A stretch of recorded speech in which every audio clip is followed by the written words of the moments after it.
Greetings everyone, my name is Ettervel, and welcome back to my Let's Play of Wildermyth. So now that I completed a 5 chapters and 3 chapters campaign, let's get back to an authored campaign and begin the Enduring War. So the difficulty for this one, I'm gonna set it to Martin and Martin. The main villains for this storyline are gonna be the Mordecai. 1,000 years earlier. The thought of sickness taking you first is too much to bear.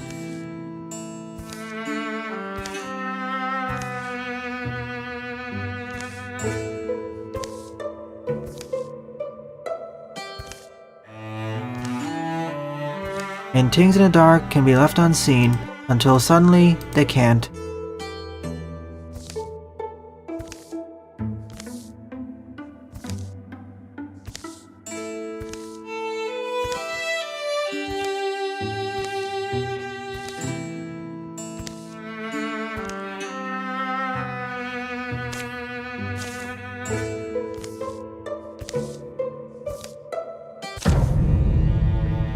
Let's size up our heroes first, before we engage the Mordecai.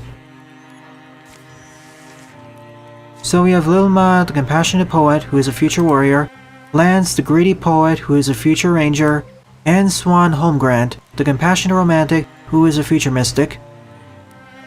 Sorry for the delay there, I was checking up on a few things. Let's pull back to this side, and take care of the Mordecai one by one.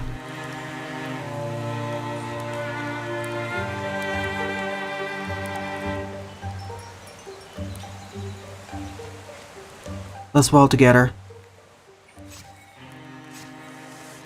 I wish my mystic started out with interfuse, or a bow and arrow.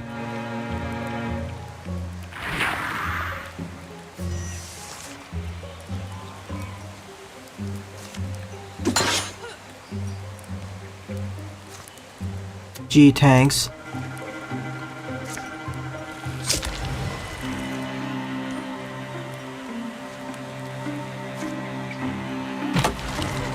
And besides, as this campaign is 5 chapters long, it'll probably end up being much harder during chapters 4 and 5 than the final chapter of the previous campaign, where if you did not attend the stream, where essentially the combat difficulty was set to Lovecraftian.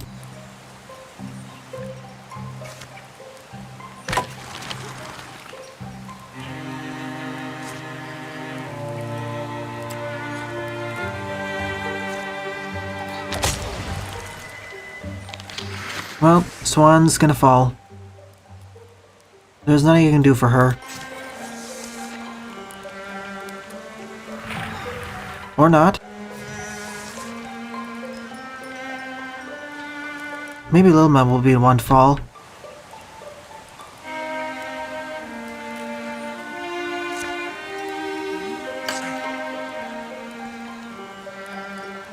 Yeah, these accuracy values are really bad.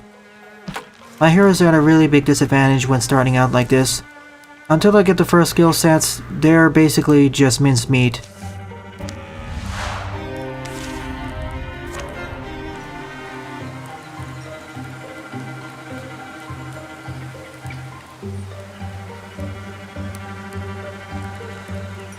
And I thought I was closer. Okay, she's gonna fall too. Or not.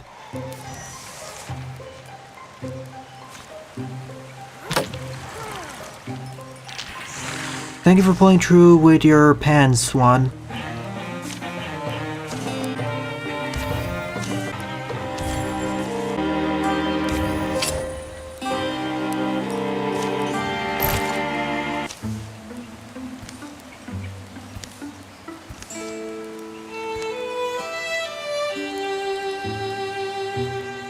Let's go with the Pike of Love.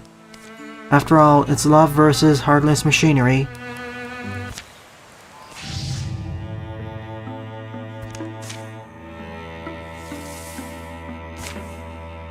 Essentially, during the start of any campaign, your hero starts sucking, which is more problematic on the harder difficulty settings. In fact, let's recruit someone right now. Probably another ranger.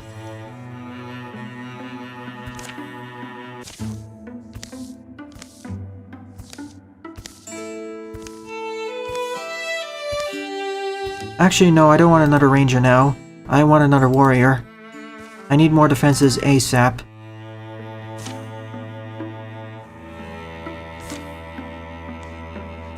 Meanwhile, you can scout.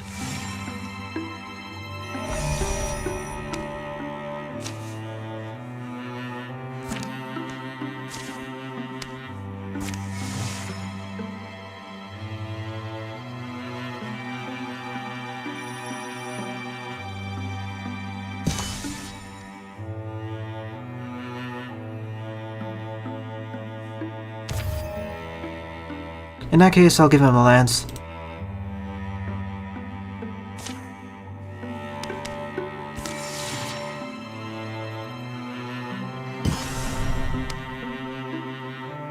So my plan is to assault this area, this area, this area, and this area.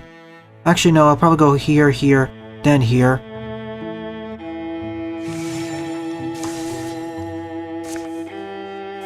And I'd like to point out, the days until the next incursion is over a year and a half. That was custom set, because usually that's supposed to be 150 or 200 on this mode. Now let's hope no one ends up falling during the end of this mission.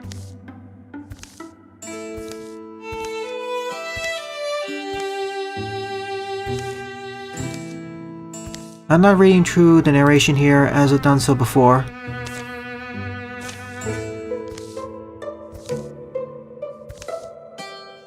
I was worried he was gonna fall in. 60% chances is not good enough for me.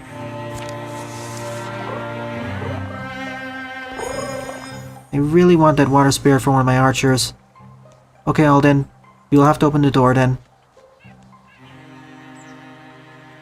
Really? You ran out of turn right then?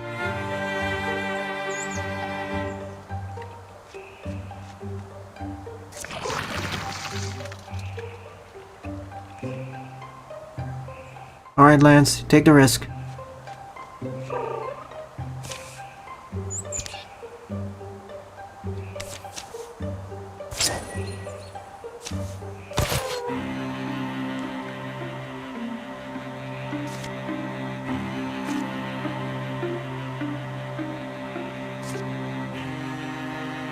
Interferes with the plant, I guess.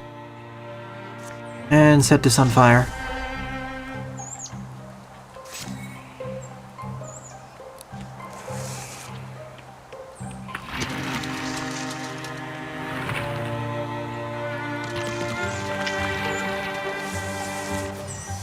What does the Bone Lake stat do?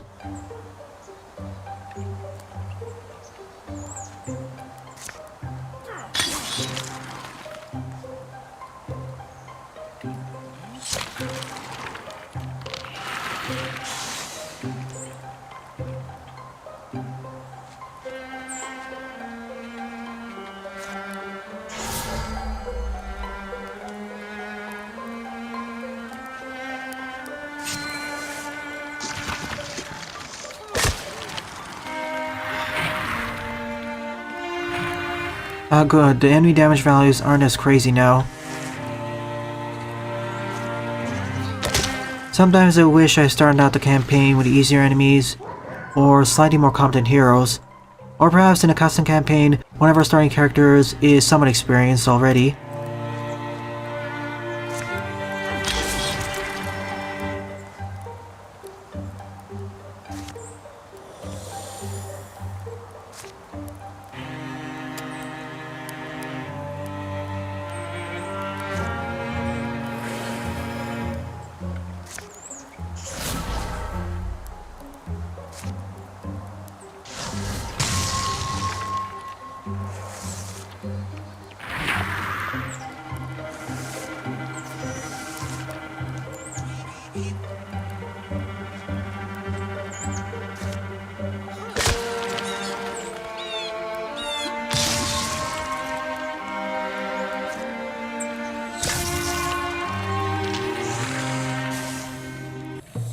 Ah, I see. So it's like walling.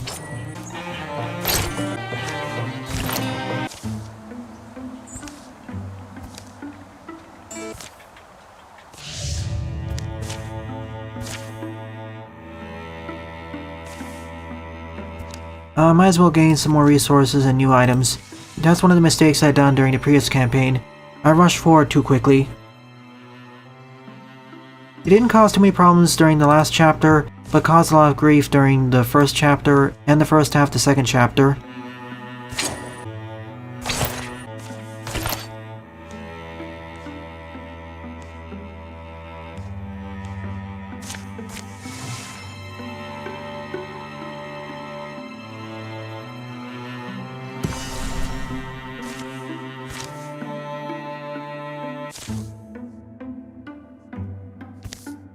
If these infested sites get too risky, I'll patrol them to remove the infestation first, then assault them.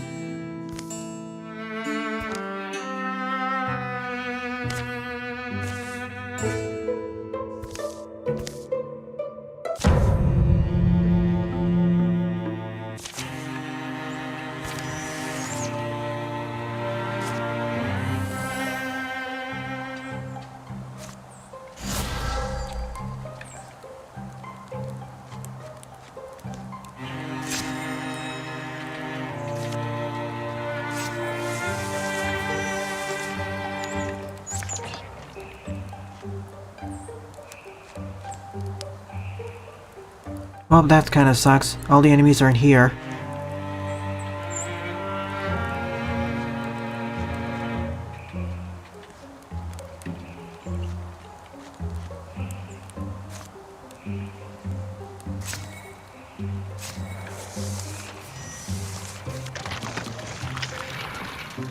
Here they come.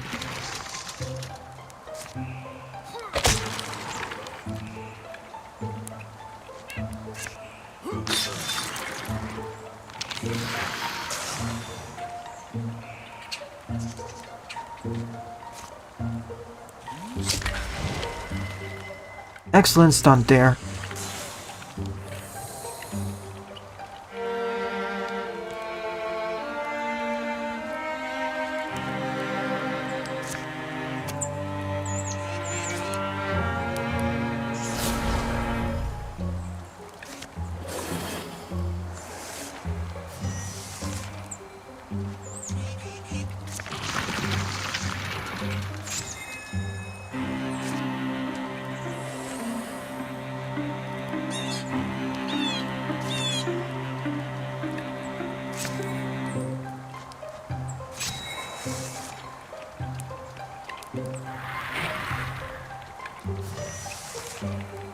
Not good.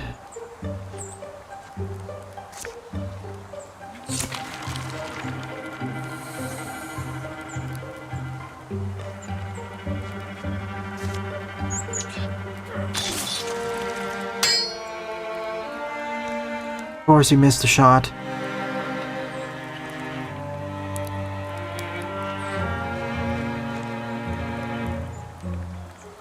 How much damage do you deal?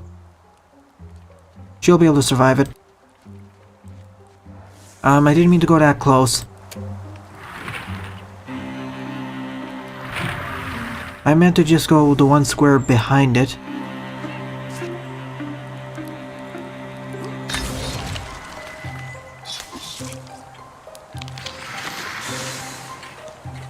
Pullback's one. Oh, how I wish I had healing items and or healers in this game.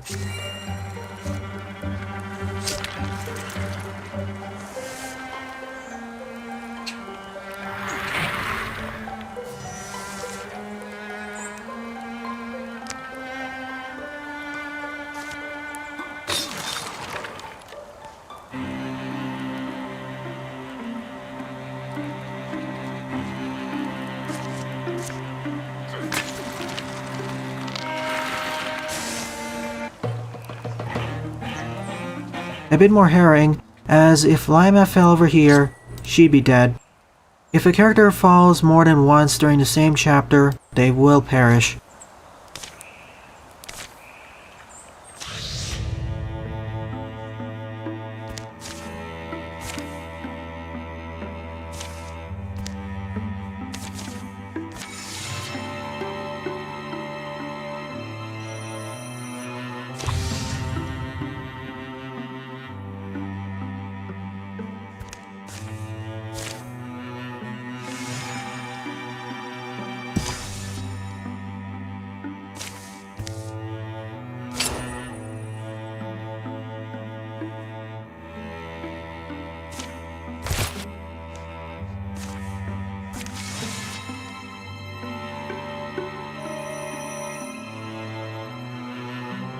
I should be able to sell this area first, then move further.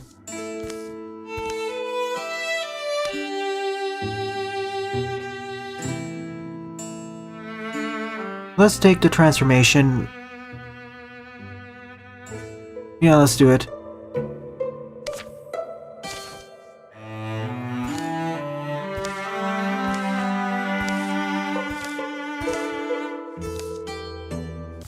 Plus 4 to his retirement age. Pretty helpful for a hunter, so he'll stay until the end of the game probably.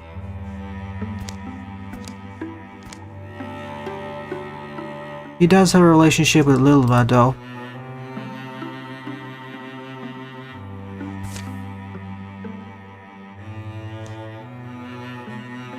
Too close, I need to scout that immediately. Otherwise I'm gonna lose this tower. Or perhaps the bell plane.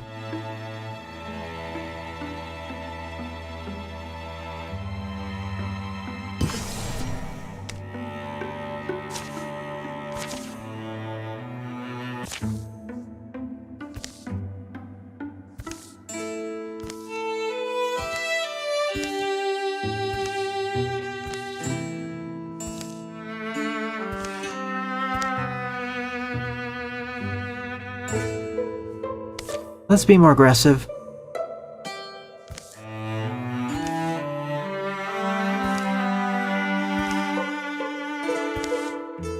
Well, she did lose her arm after all. Oh goody, another battle out in the open.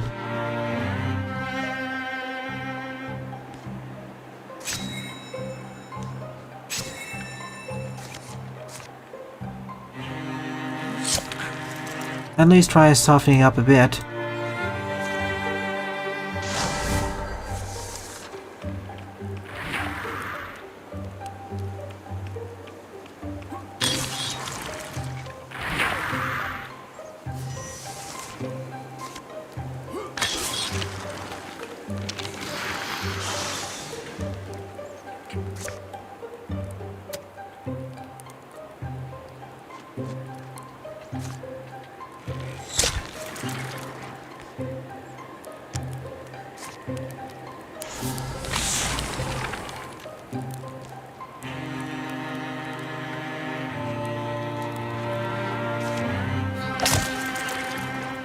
It should die in the next turn, thanks to the fire.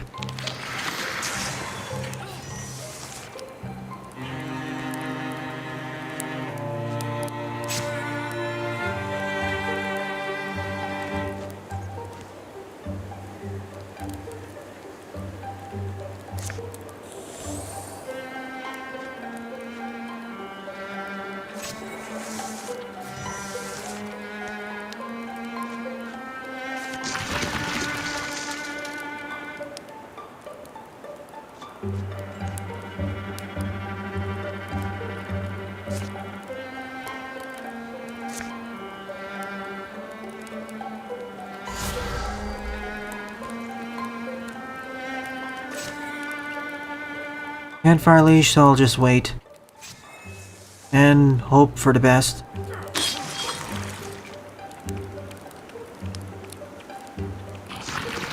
It just ran past all my allies. What is it doing?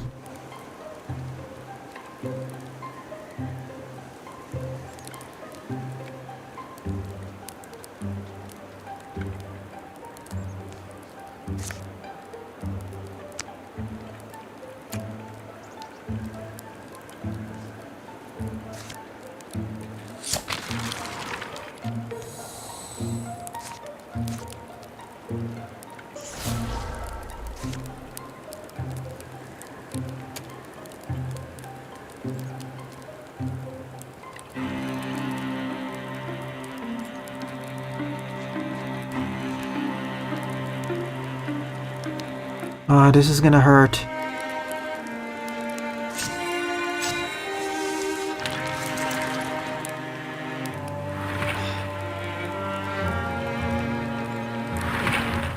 I don't get why I didn't just go straight for my allies here.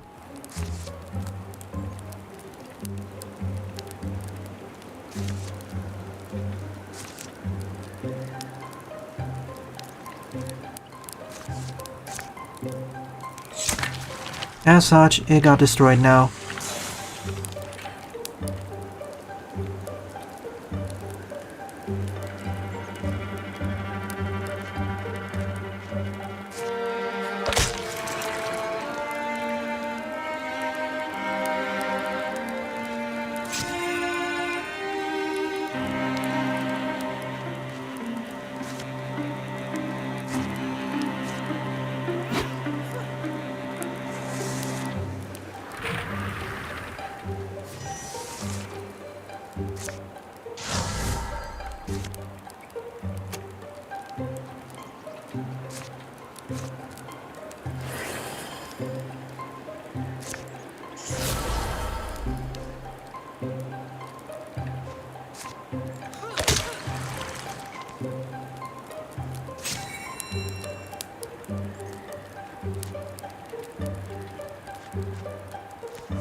But that's more due to my poor placement.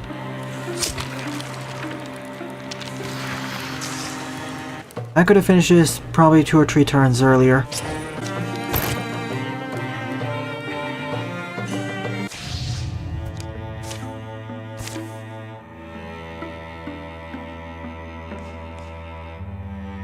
Well, let's see where the attack's gonna happen then.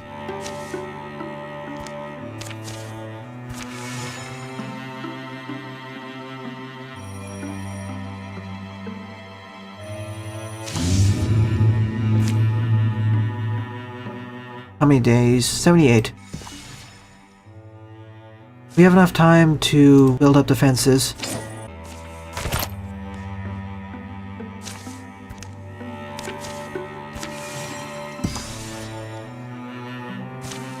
And when I say build up defenses, I mean every single one.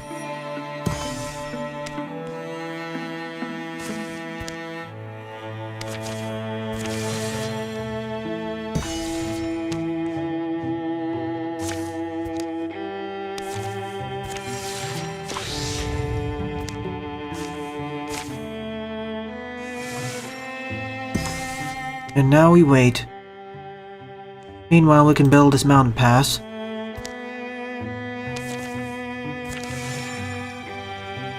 And because they're still technically on the tide dam tile, they'll be able to defend against the incursion.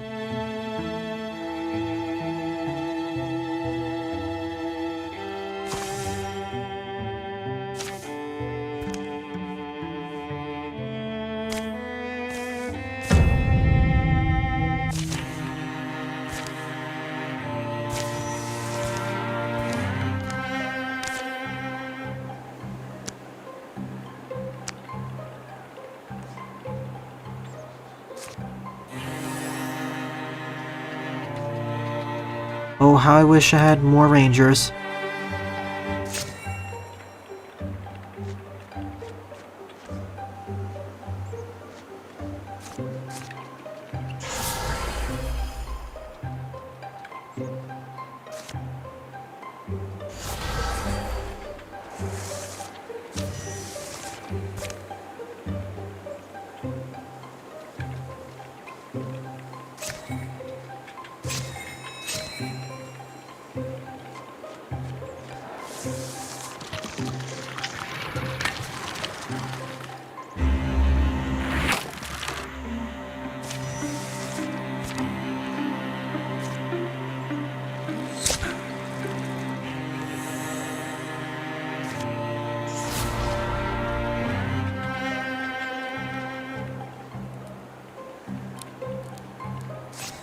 Too far away to do anything.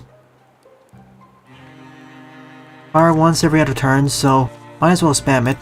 I was thinking it's just once per battle. That makes that support option even better.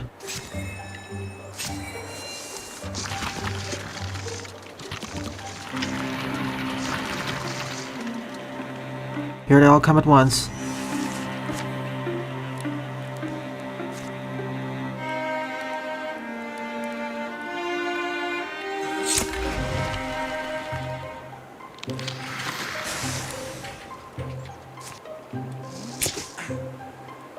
I was hoping to go for 2 for 2 there.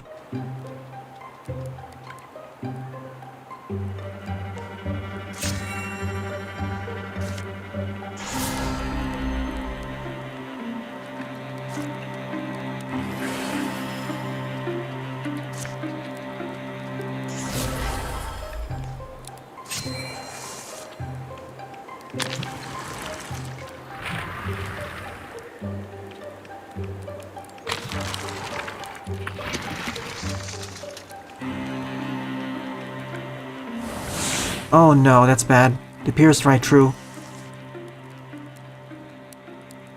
Pull back.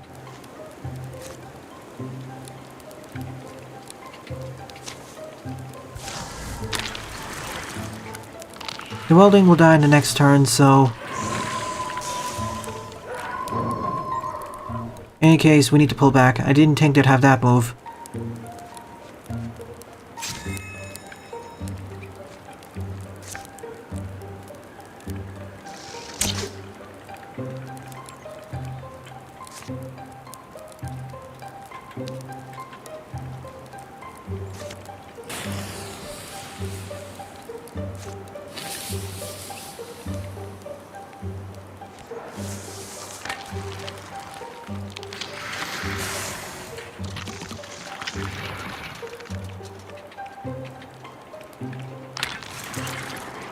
More stupid AI.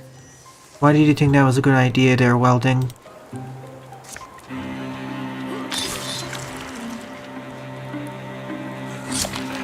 Surprised that hit. Then again, I have hit a 15%er in the past.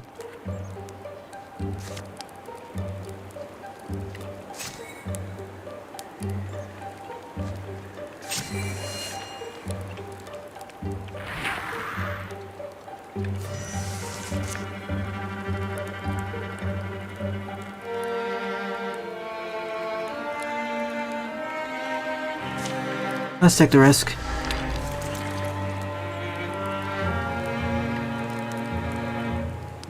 Lilma should be the one to shred the armor first.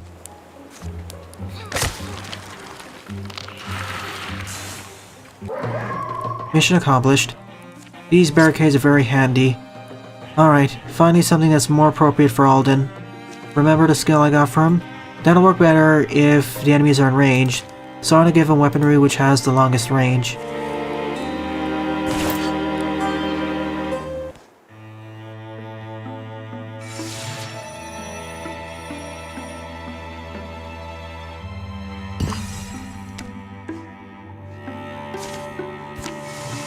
Now let's assault the final two territories and complete this chapter. This world is going to be pretty big after all, stretching all the way here.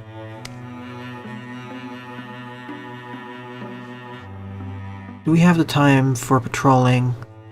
Nah, let's assault directly. I'm hoping in a future version of this game, mod support will allow you to have more than 5 chapters. For instance, a 7 or even 9 chapter campaign.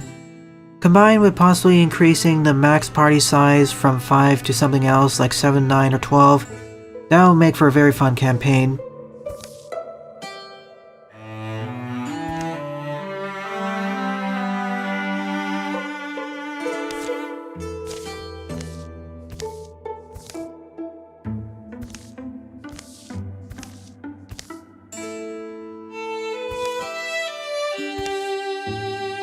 I'll only narrate the main storyline, and some of these vignettes.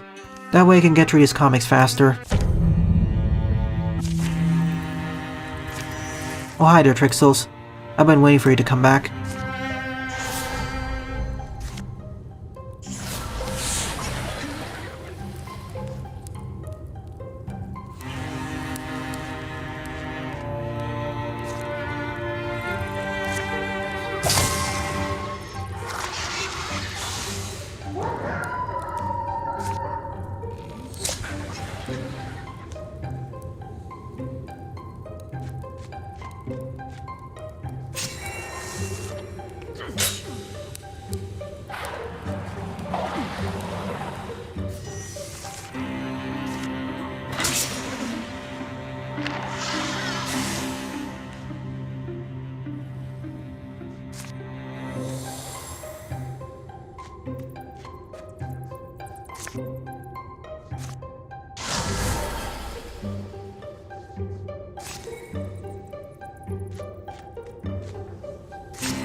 And I'll save the shark trap for later.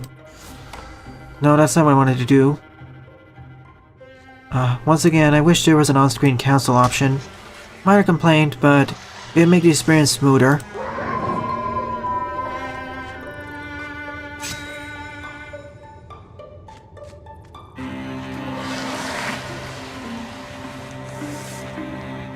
As well as a way to fast forward through these animations, as after you play the game for a while, the animation speed feels slow.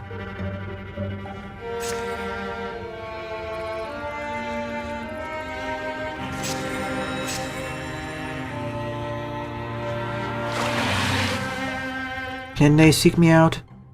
Yes, they can.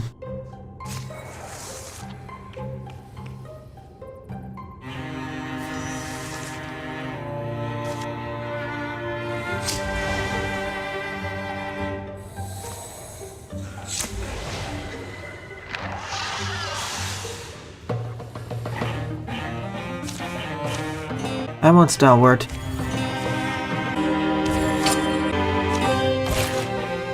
Sword axes now have 2 range. Now imagine she had spears as well. Let me double check actually. Now let's go assault directly. I'm not gonna risk making the Mordecai even stronger.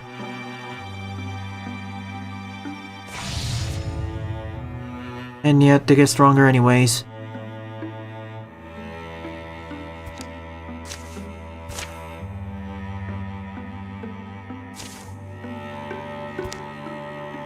Might as well build a site then.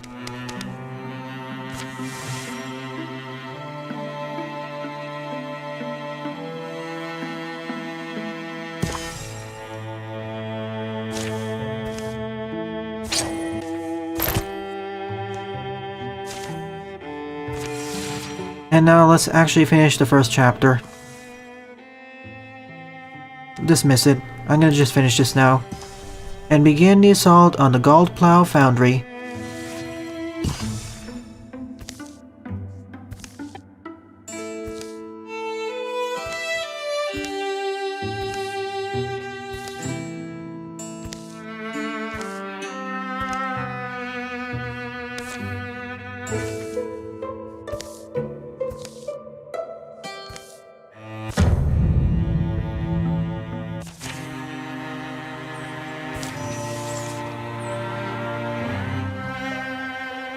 And because this is a handcrafted campaign, this map is not usually in the random map pool. I wish we had more maps in this pool, as after a while, you can really easily memorize what maps are coming up.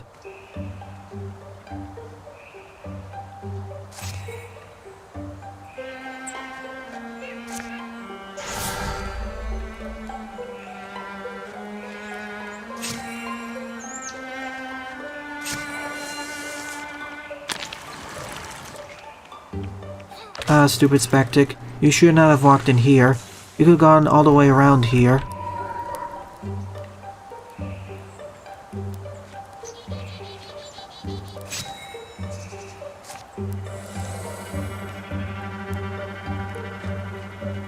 Probably there's nothing outside here, but I'm gonna send my ranger to scout ahead.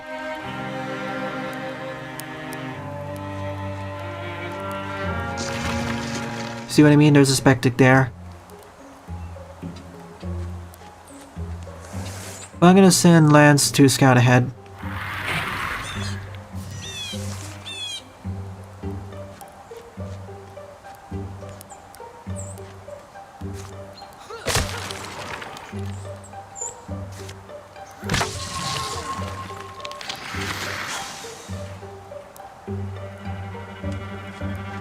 That's it. Let's clear the perimeter first.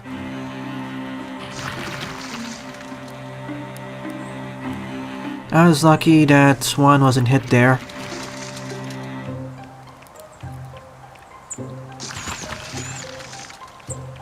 Two of them.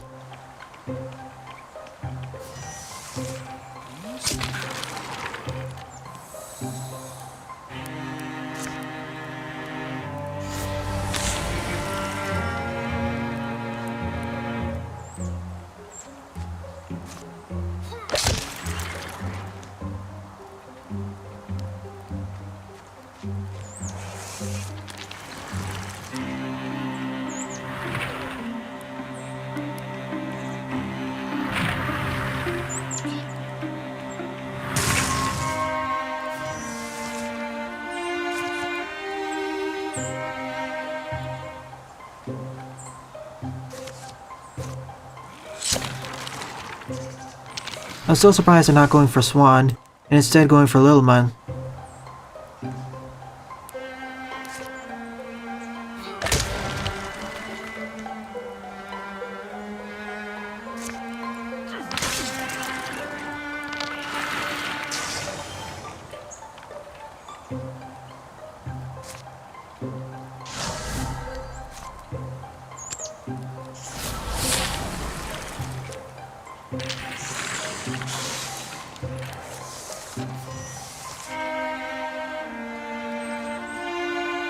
That should be all of them surrounding the perimeter.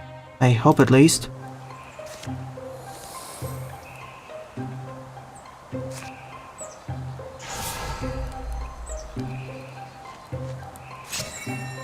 There's very likely a boss in there, just like at the end of the first chapter of the Age of Ulstrix.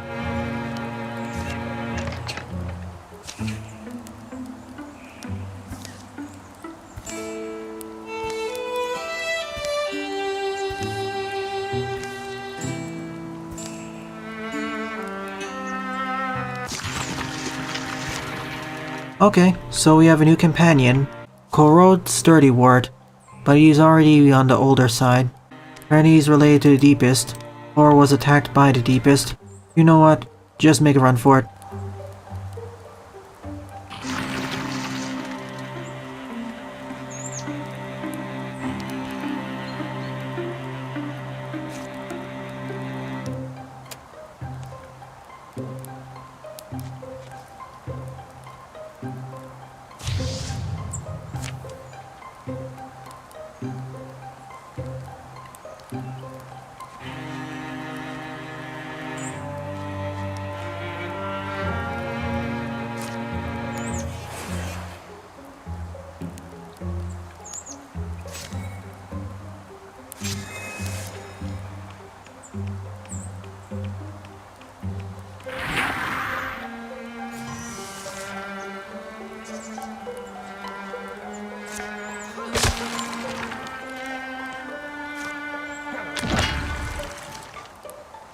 If I knew I was gonna have another warrior joining up, I would have recruited a mystic instead.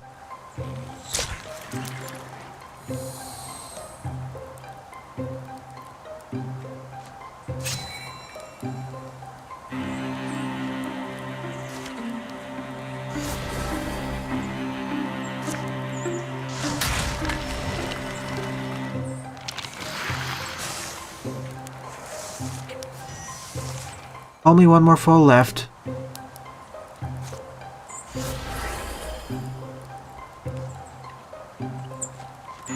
Let's see if I can learn in range.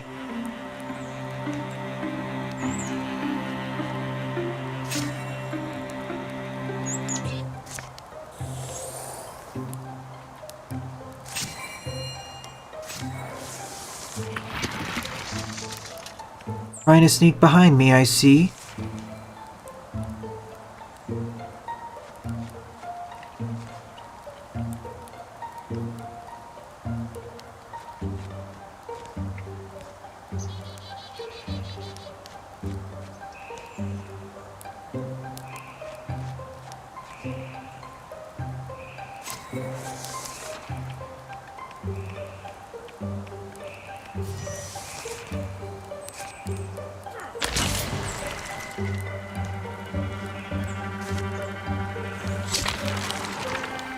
See, nothing too bad. But there is one more monster left somewhere. Probably behind the building or in the forge itself. Seriously, where are the monsters? They must be here then. And we're probably playing Ring Around the Rosie and they're chasing me from behind. This is not how I expected this mission to end. I was hoping for a nice climactic finish, but now it's become somewhat of a slog trying to find where the last enemy is. Oh, there you are, Watchman. There were two of them. And of course he'd be on the exact opposite side of the map. Probably trying to sneak in, but didn't realize I killed his compatriot already. Thank you very much for getting into range.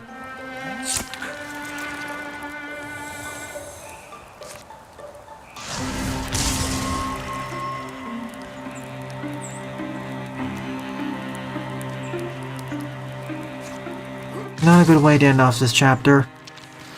Pretty anticlimactic.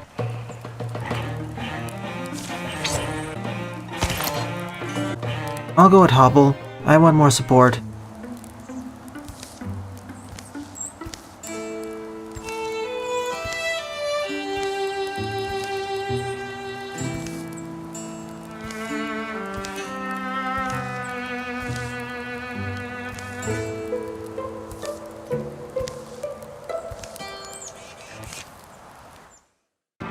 Nine years apiece. Pretty straightforward chapter. Almost as usual, someone fell during the first battle, that being Lilma.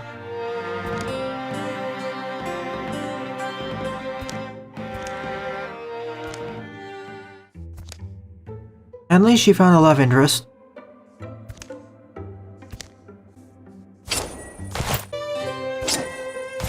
Seems good to me.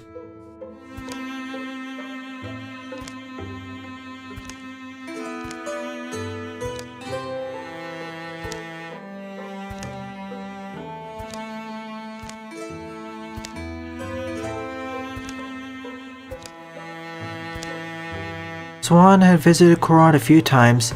They picked apart Mordecai elbows and made up stories about the ancient morphicers over jugs of wine. They dug into the body to strain Mordecai as well, but Korod remained puzzled as to how it worked. So when Swan received an urgent invitation to forge, she set off immediately.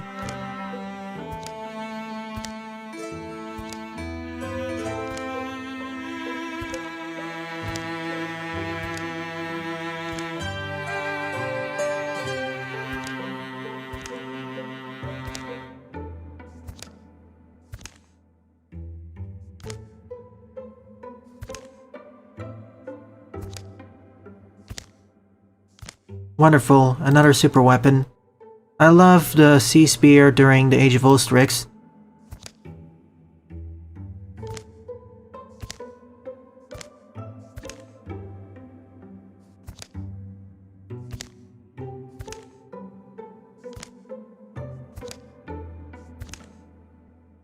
I wonder who that character is.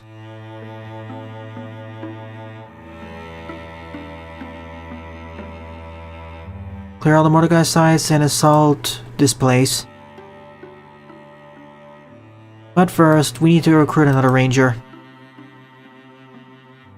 Everyone just moved back to Nine Hills.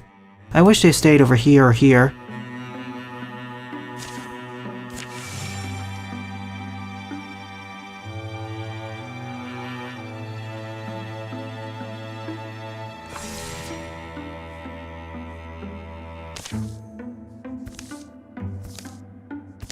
Might as well do one of these.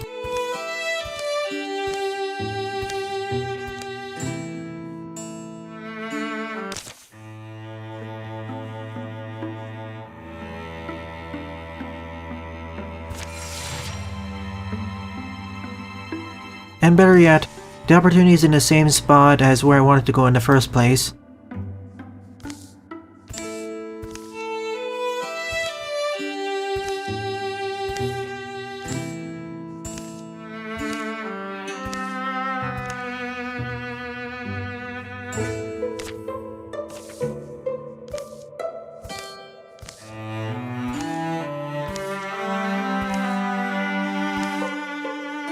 And because of it, they get powered down.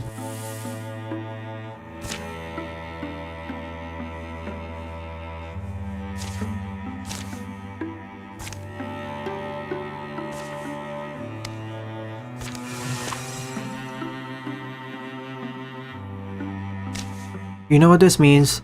Time to recruit Jorvir.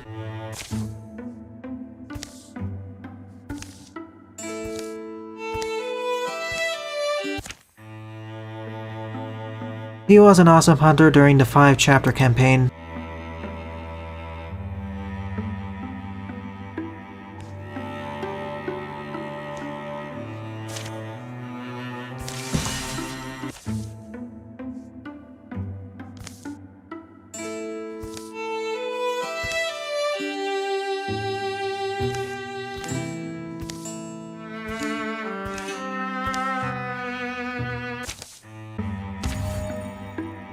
Might as well have a backup healer. A temporary backup healer.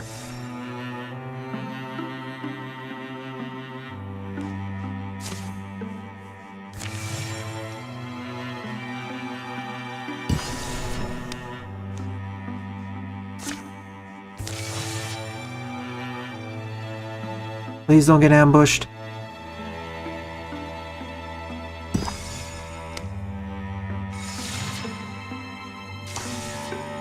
You know, scratch that, everyone. Let's assault this place. And I just noticed it teleported immediately back to this place instead of walking back.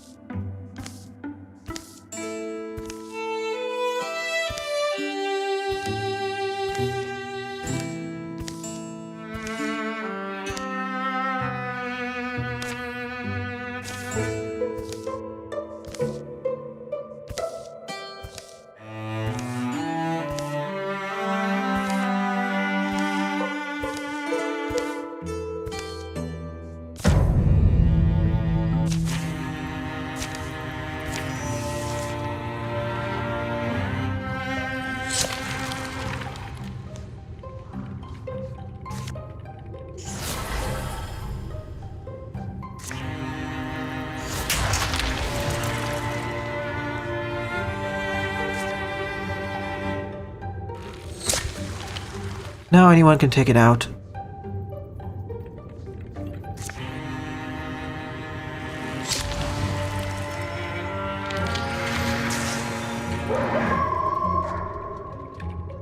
I was meaning to click on him, not move forward.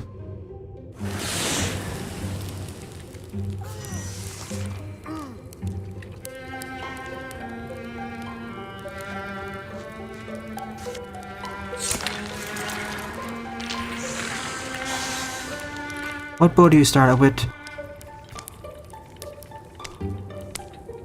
It's a water bow, so automatically it's good. Plus you still have your water spear from before.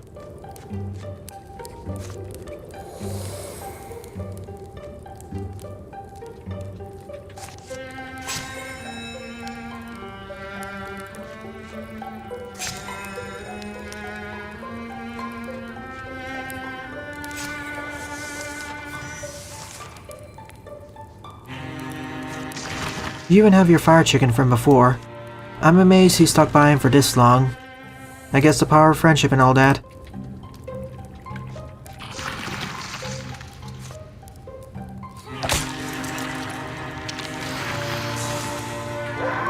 What would be better with +1 range? The axe or the hammer? And combined with Alden's other abilities, it would basically make him quite broken. Sadly, he didn't get the long range perk. I wish there was a way you could reroll perks, or trade them with other characters.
Usually for these kinds of campaigns,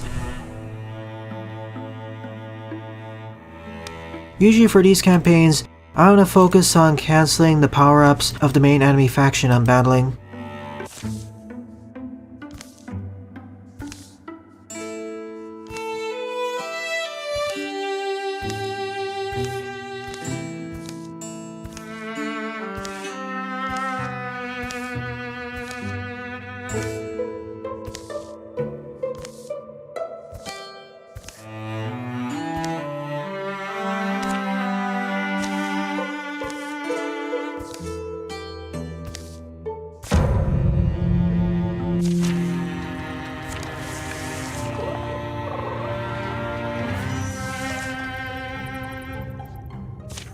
Well, let's see.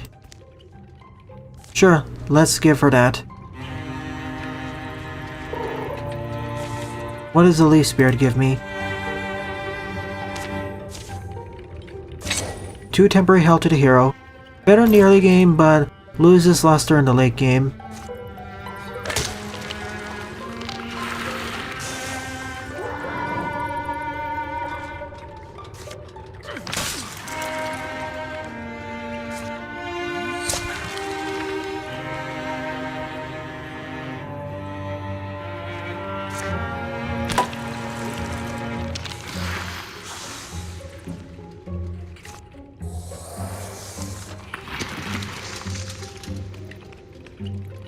That's concerning.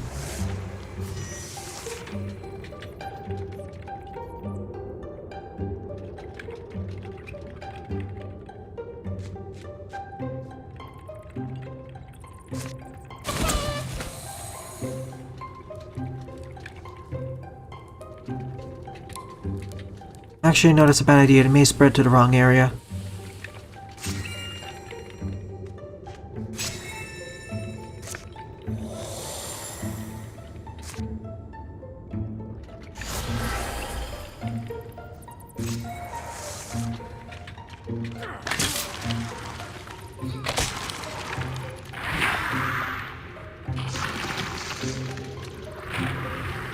Jeez, that was painful.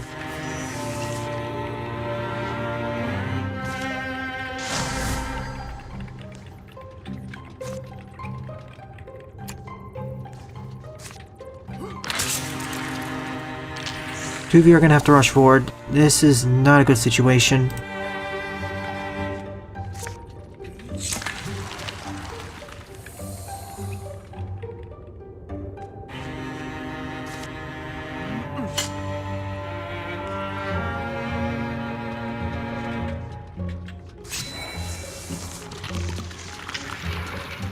He's gonna take the hit.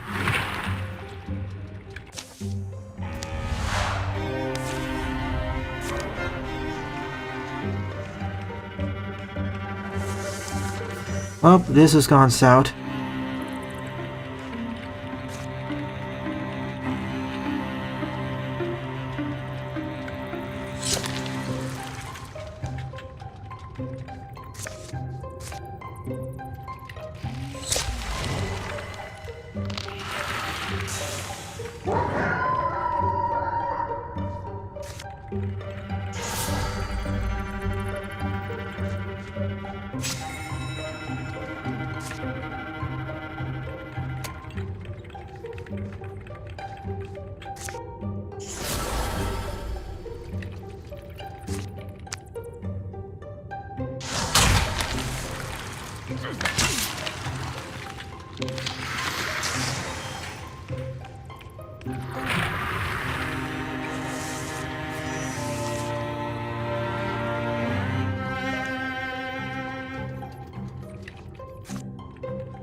Good crit there. Not the best assault, but it worked. At least he only lost his leg. It could have been his primary arm instead.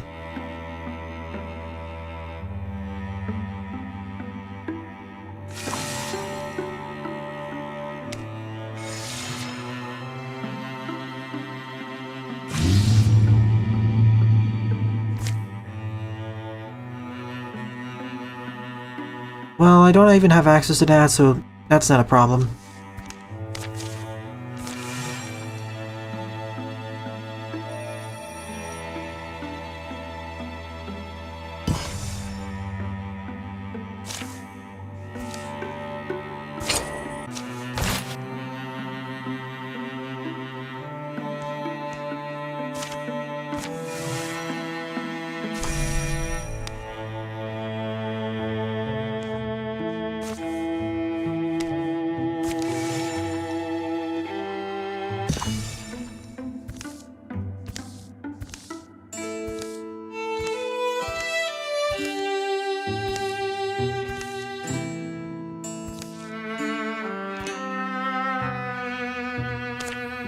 I want more hardwood.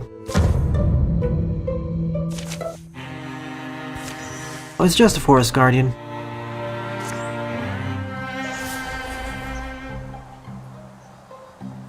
Rats, the other person isn't here. It's only my ranger though. I was worried it was actually one of my warriors.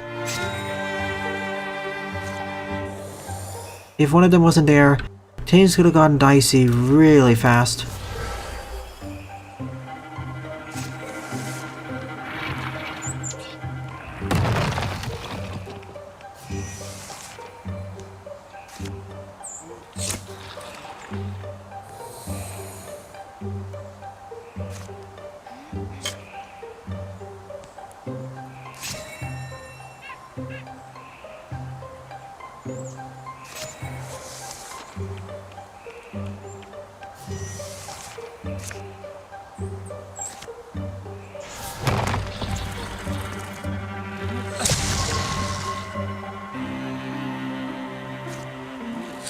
And of course, Jorvir steals the show.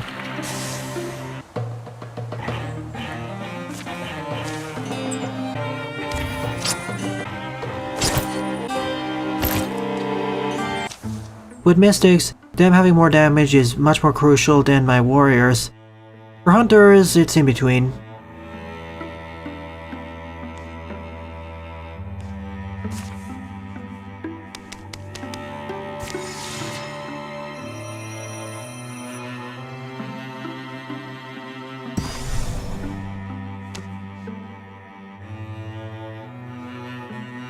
I'll do this opportunity after I clear the next territory.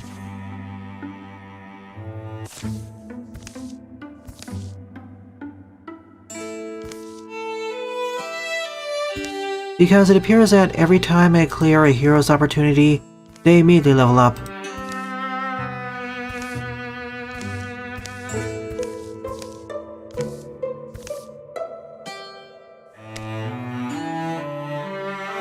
We're rolling the dice. Every time this happened, it succeeded.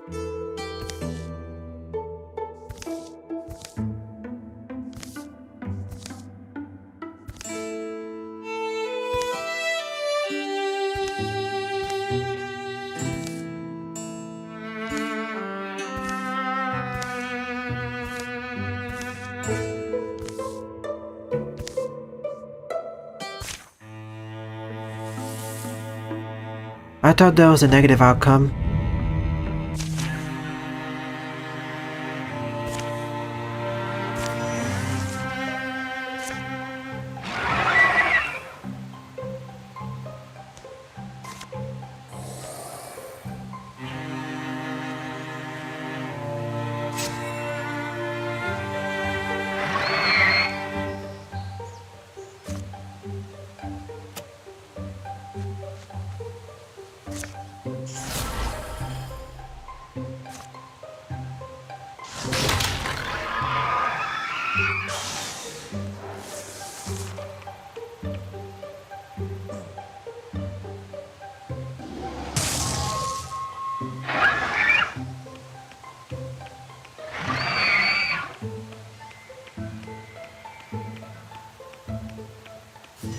Oh rats, so many of them.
I know they're the most accurate weaponry, but I'd rather have an axe, hammer, or spear.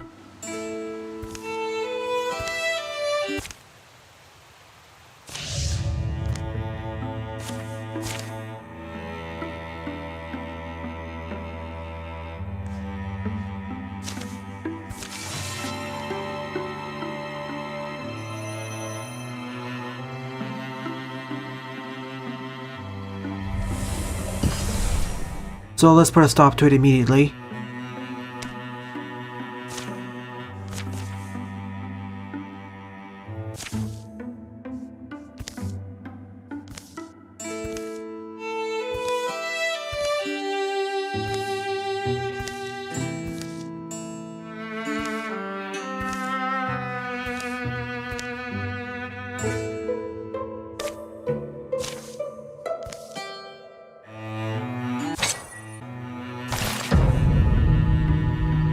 After all, salvaging it only gives me 1 ingot. It really should be 2.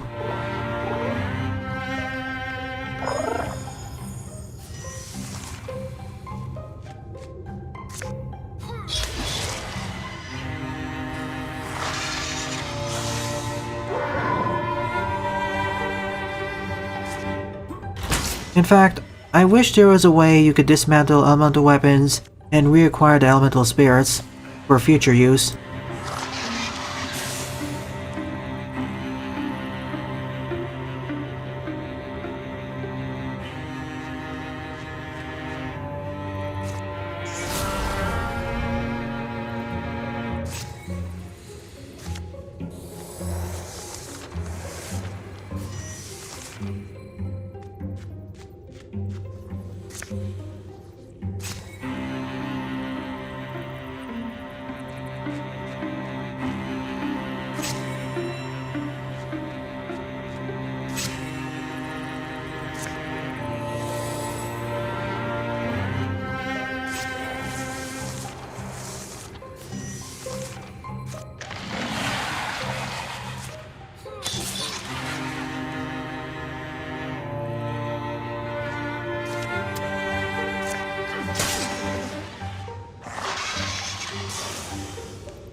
Lance is becoming more of a tough guy. And now this area is secure, but this got taken over, so we could better save it.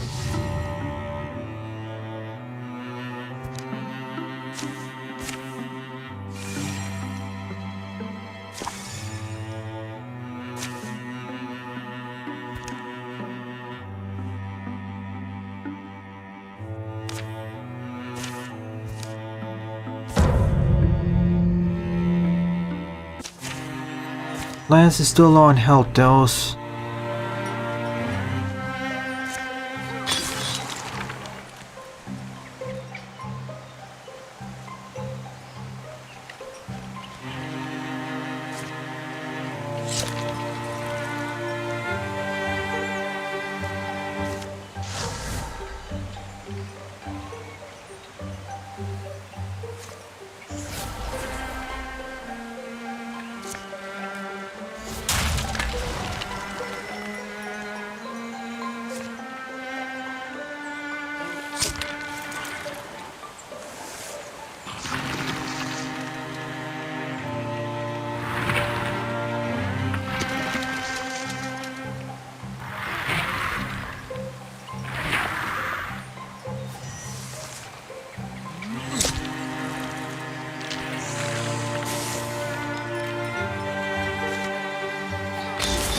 Being forced to engage this enemy wasn't that much of a problem because I was going to sit her against the butler in the next turn.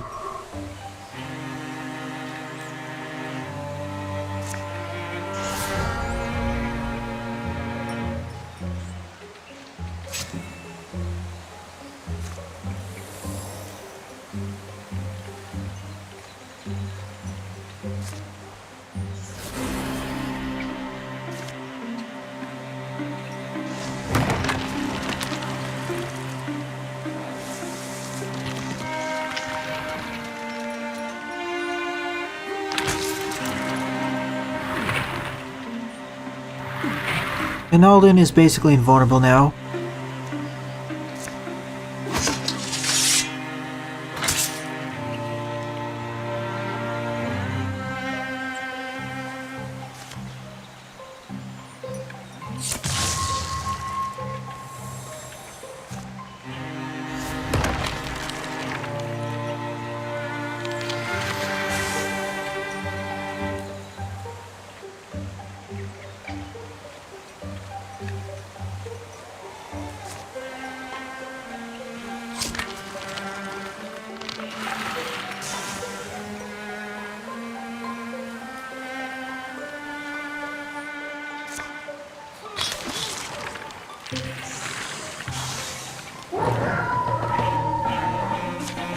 And no, I want her to have some more armor.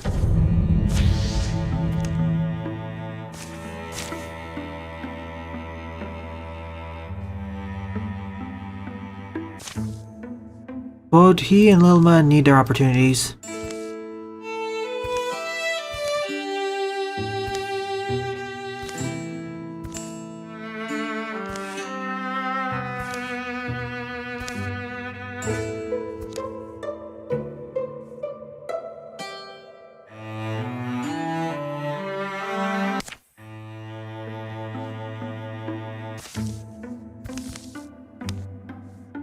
Just go now.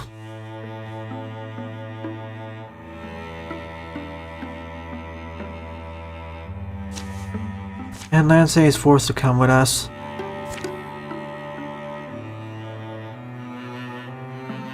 Really, all the way over there.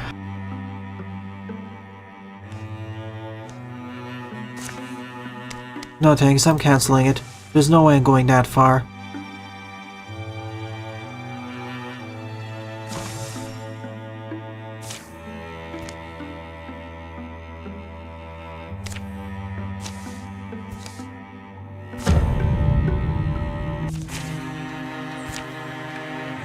There's the exit, and of course, this is why you travel in groups, people.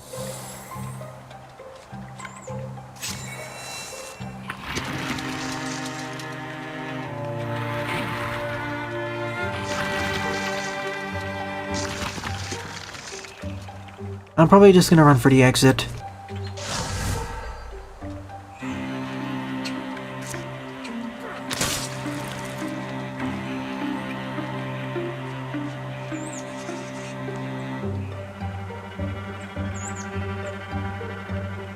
That is, if I can survive.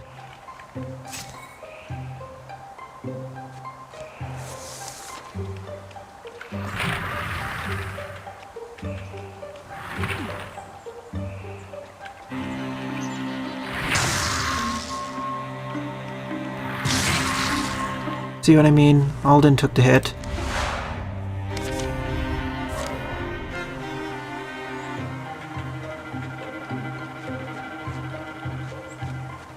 Hopefully they don't decide to run back there and check what's going on.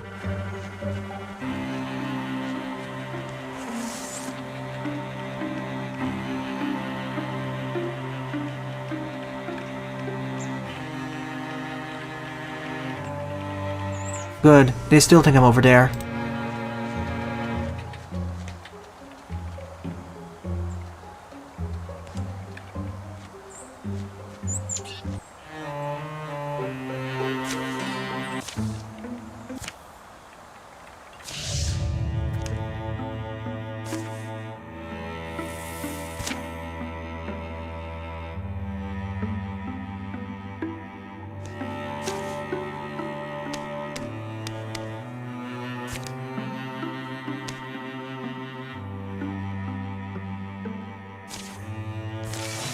So while this goes on, I'll wait for him to heal, then we'll assault this place properly.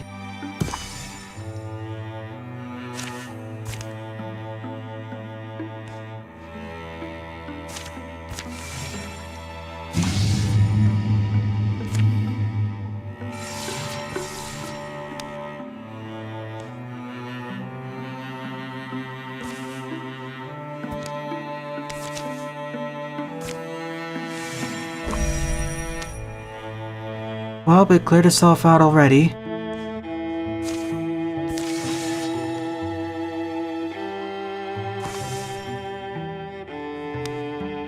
So, assault Mist and Woods, then I'll double back, build a mountain pass, and finish the chapter.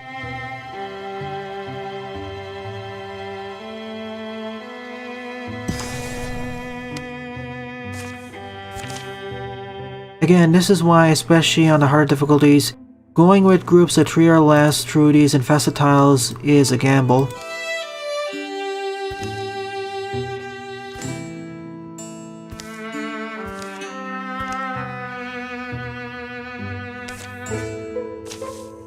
You already have a pet, Jorvir. You don't need another one.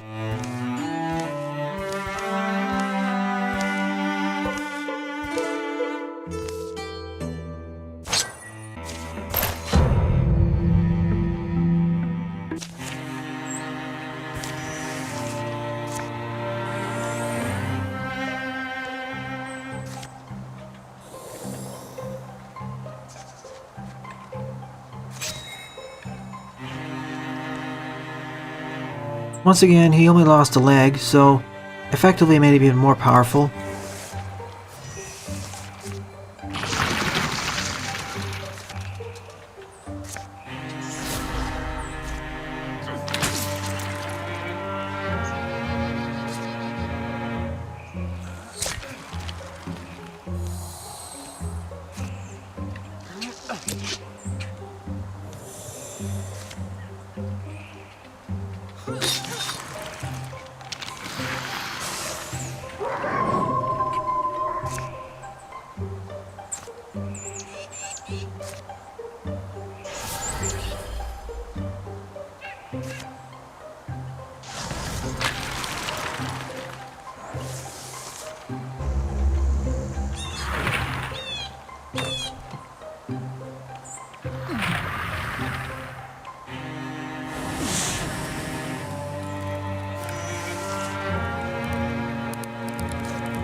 I wasn't banking on that stunt getting pulled off. I'll take what I can get.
Just for some backup.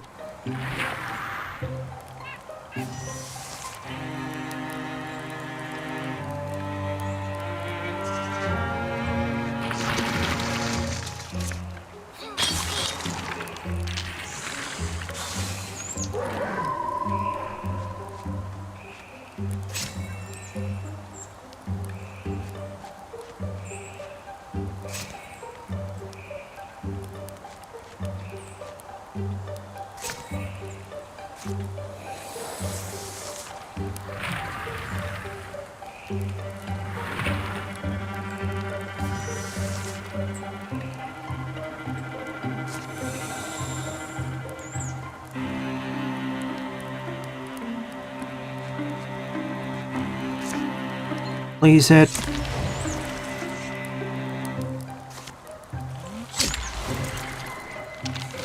It only increases damage and potency, not its crit rate. Jorvir is still one of the MVPs of any of these runs.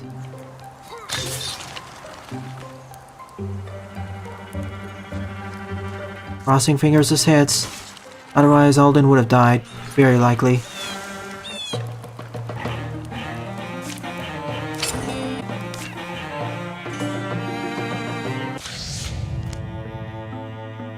Mordecai getting really strong.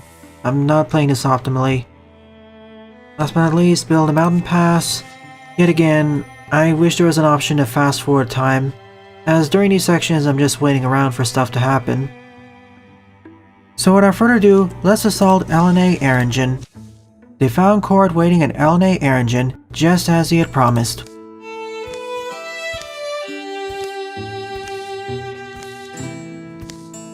The wide floor storm eventually yielded to Jorvir and Alden's efforts, revealing dusty steps into the dark. That's a nice looking axe you have there.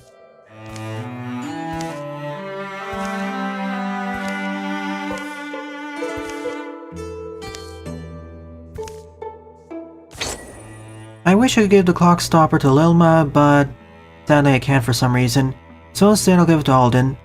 It is a rather powerful tier 3 two-handed axe. Take number 5 of this mission. I actually did 3 takes during a live stream, but for some reason the game audio wasn't recorded, so I decided to replay through this mission as it's a rather major mission. And I tried to record it again one time, but it ended up in failure, as this mission is a significant difficulty spike, for a very particular reason which I will get into very soon.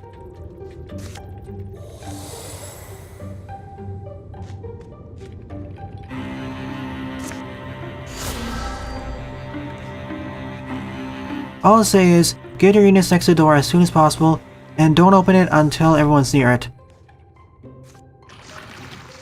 And here's why, the haberdashers. Suddenly a structure hums to life and begins to spew a skull-splitting fog through the room.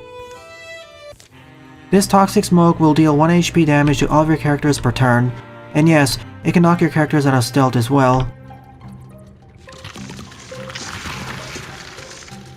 Sometimes there can actually be 2 haberdashers, one over here, and one over here. Thankfully, the random generation is a bit more in my favor.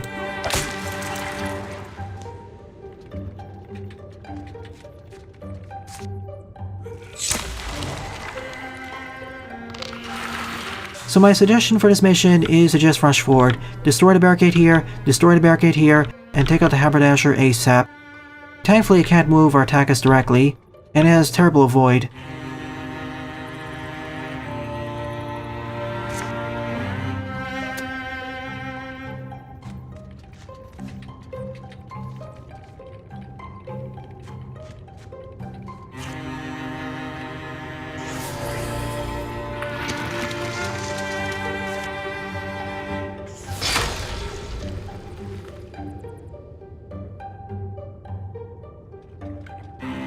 This is a mission where hunters and mystics shine. The other reason why this mission is so difficult is because of the abundance of enemies. There are a lot of Mordecai stationed around here.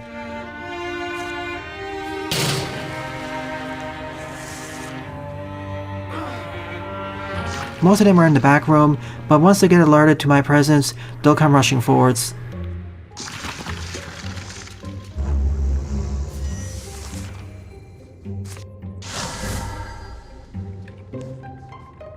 Again, I don't mind the idea behind this mission. The problem is how much of a difficulty spike it is.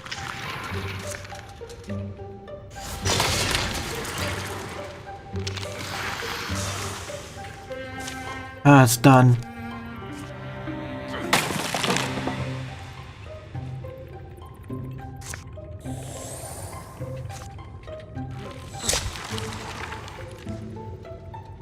The other reason why this mission is so difficult is because suddenly you're forced to rush forwards, whereas in previous missions you are not forced to push onwards. You could take it at your own pace, as long as there weren't any enemies behind you.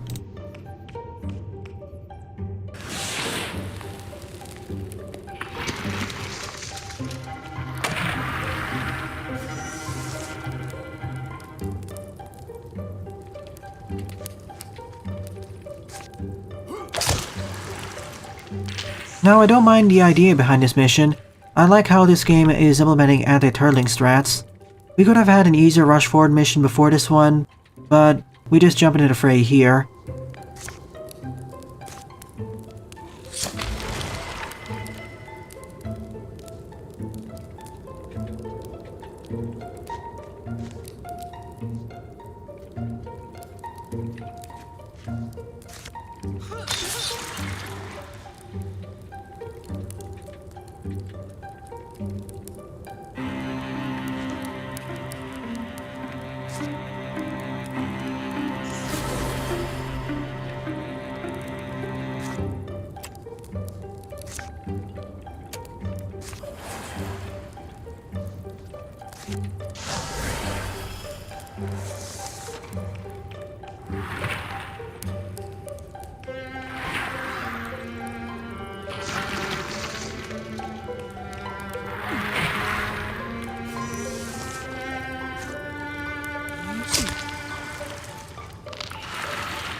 I get the feeling that this mission doesn't properly scale to your character's current levels.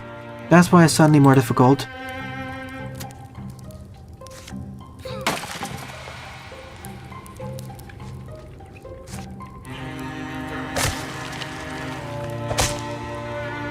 Now there's something else I want to point out during this mission.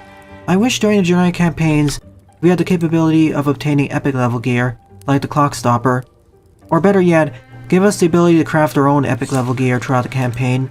Sure, make it take a lot of time and or resources, but I still want the capability.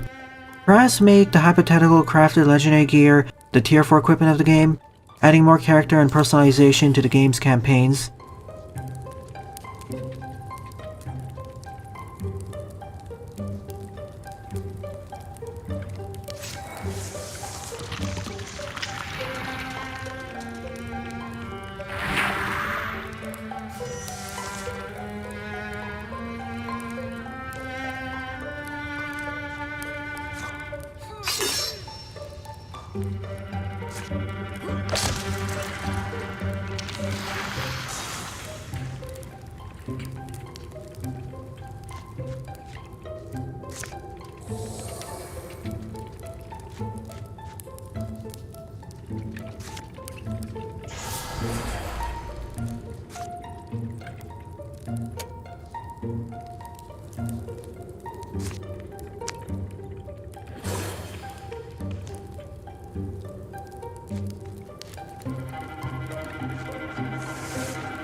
But with the haberdashers destroyed, the mission instantly becomes so much easier and more manageable.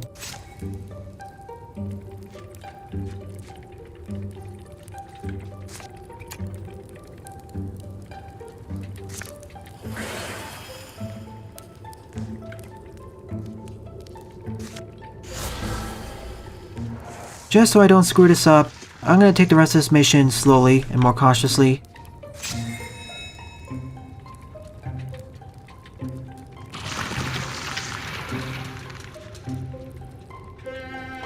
Ah yes, a new enemy type, the wardrobes. These are essentially summoners. They can construct spectics, summoners, and weldings. We'll see more of them in Chapter 3.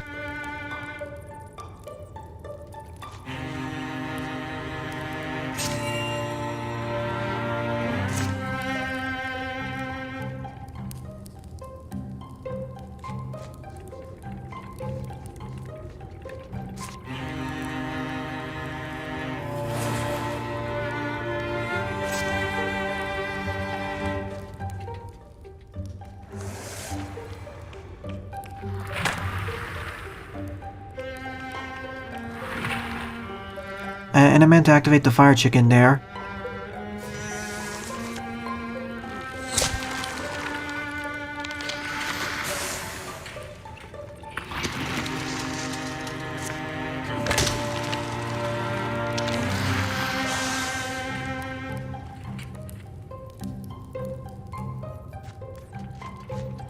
Essentially, the wardrobes are this game's alternate method to force you to push forwards, because if you spend too long, you'll get overwhelmed by all the enemies.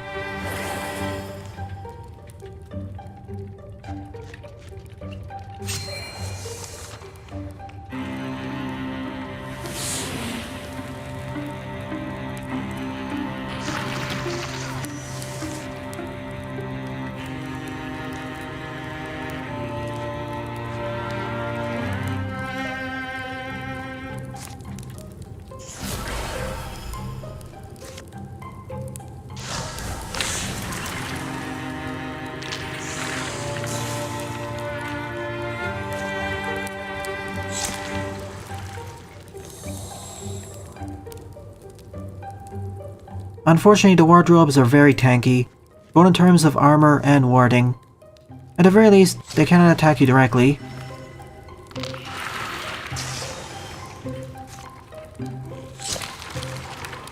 In any case, the best classes to use against them are Hunters in a Grey Plane, as it pierces through armor.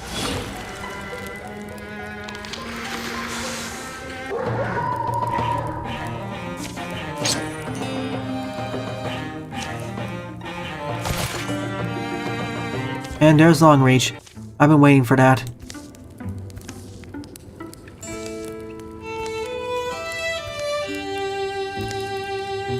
Unfortunately, Alden's probably going to be retiring in the next chapter. Nevertheless, outside the difficulty spike, I like that mission.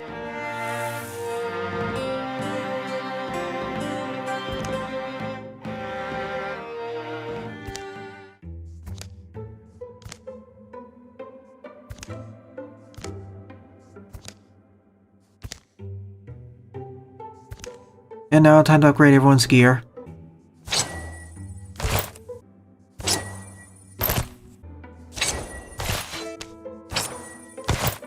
And that should be enough.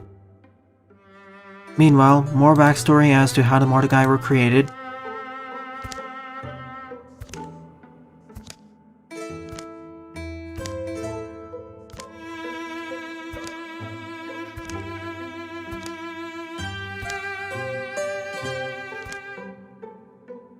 Thankfully, during this campaign, the Deepists are not one of the enemy factions.